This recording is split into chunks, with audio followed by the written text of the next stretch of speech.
अस्सलाम वालेकुम स्टूडेंट्स। आज हम पास्ट परफेक्ट टेंस स्टार्ट करेंगे।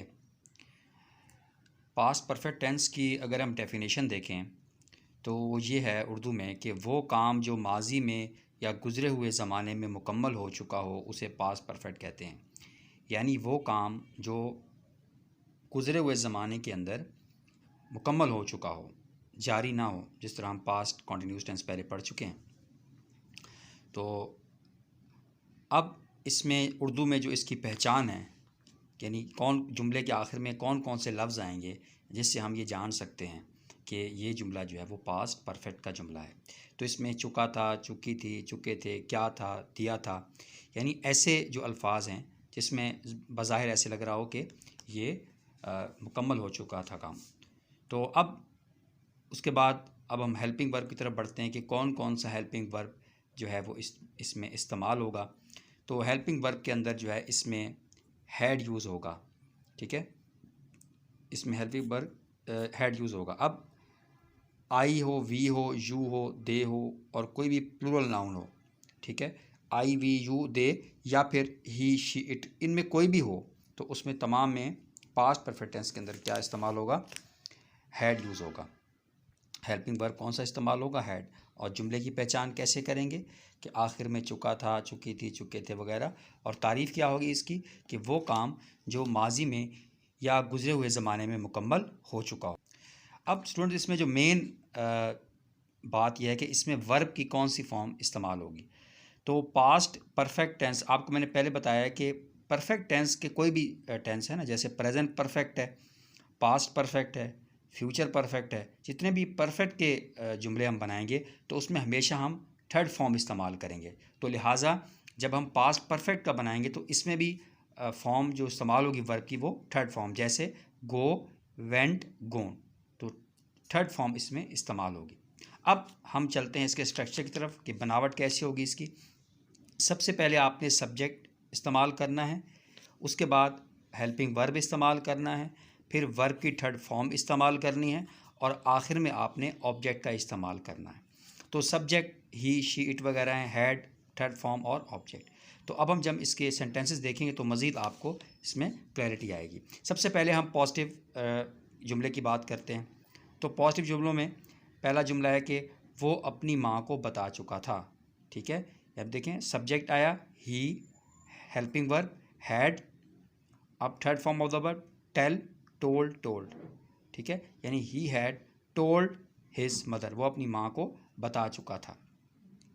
वो घर जा चुके थे, they had gone to home. ठीक है, they had gone to, go, went, gone, they had gone to home. Subject, helping verb, verb की थर्ड फॉर्म और फिर ऑब्जेक्ट। मैंने नमाज पढ़ ली थी, I had offered my prayers. ठीक है, I had offered my prayer.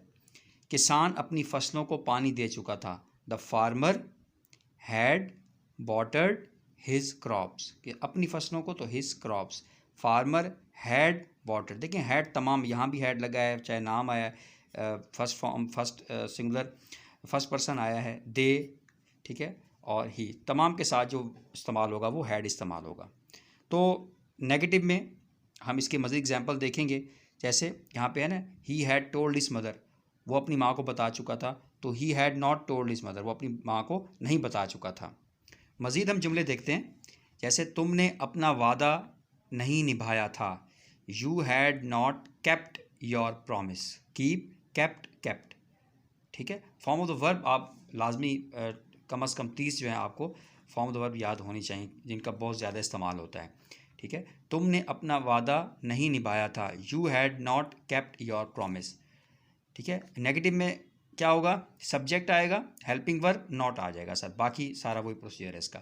तुमने अपने वालिद से इजाज़त नहीं ली थी, you had not asked permission from your father, you had not asked permission from your father, तुमने अपने वालिद से इजाज़त नहीं ली थी, यानी you subject, had not verb, asked third form of the verb. अब हम चलते हैं इसके क्वेश्चंस की तरफ। अब इंटरोगेटिव यानी सवाली जुमले जब बनाएंगे तो जैसे मैंने दवा ली थी, आई हैड टेकन मेडिसिन, लेकिन जब सवाल बनेगा क्या मैंने दवा ले ली थी, तो वो जो हैड है, हेल्पिंग वर्ब है, वो पहले आ जाएगा। यानी हैड आई टेकन मेडिसिन, क्या मैंने दवा ले ली थी। क्या तुमने लिख लिया था, ठीक है, हैड यू रिटन, ठीक है, तुमने लिख लिया था। अगर पॉजिटिव जुमला होता, तुमने लिख लिया था, तो हम क्या लिखते इसमें, यू हैड रिटन। क्या तुमने लिख लिया था, हैड यू रिटन, ठीक है। उसके बाद वो मेरी मदद क्यों कर चुके थे। अब यहाँ पर एक इजाफी लफ्ज़ इस्तेमाल हो, क्यों, ठीक है, वो मेरी मदद कर चुके थे, ठीक है, दे हैड हेल्प मी। वो मेरी मदद क्यों कर चुके थे, why had they helped me. Why जो है वो पहले आ जाएगा, क्यों, क्या, तो इन तरह के जो अल्फाज आए तो वो सबसे पहले आ जाते हैं, हेल्पिंग वर्ब से भी पहले आ जाएंगे। यानी why had they help me, ठीक है। अब आपने, अगर आपको समझ नहीं, एक दफ़ा दोबारा वीडियो देख लें तो ये मज़ीद आपको क्लियर हो जाएगा। उसके अलावा वीडियो को लाइक करें, चैनल को सब्सक्राइब करें और अपने दोस्तों के साथ इस वीडियो को शेयर करें। थैंक यू, अल्लाह हाफ़िज़।